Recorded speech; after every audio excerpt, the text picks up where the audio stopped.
Жария. Уктум, укпадым дебеңиздер, урматтуу бир туугандар. Келечекте жаңы муундун мыктыларын чыгарууга себеп боло турган мыкты китеп экинчи рет жарык көрдү. Шарият хадистери жана мыкты котормочу аалымдардын эмгеги менен жазылып чыккан Исламдагы бала тарбиялоо аттуу китепти окуп пайда алыңыздар. Келечек муунуңуз болгон перзентиңизди тарбиялоодо бул китепти мыкты колдонма кылып алсаңыздар болот. Баланы туура тарбиялоо ар бир ата-эненин милдети. Ошондуктан ар бир мусулман баласын туура тарбиялаганга умтулуусу зарыл.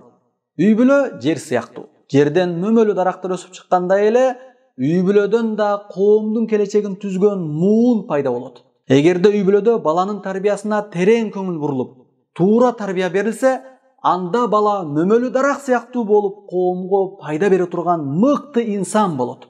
А эгер балага кош көңүл мамиле кылынса, бала да тарбиясыз болуп, коомго пайдадан караганда зыяндары көп болот.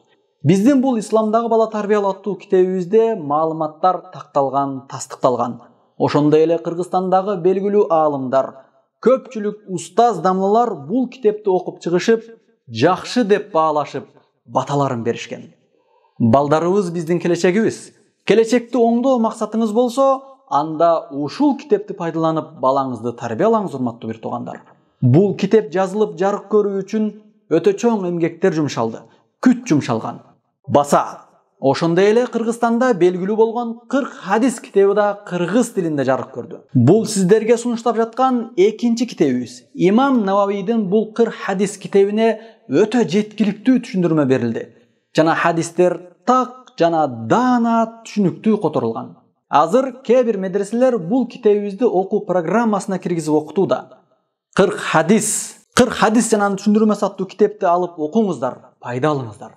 Андыктан китепти сатып алууну каалагандар ислами китеп сатуучу кеңселерге же төмөндөгү номерлерге чалып кайрылсаңыздар болот.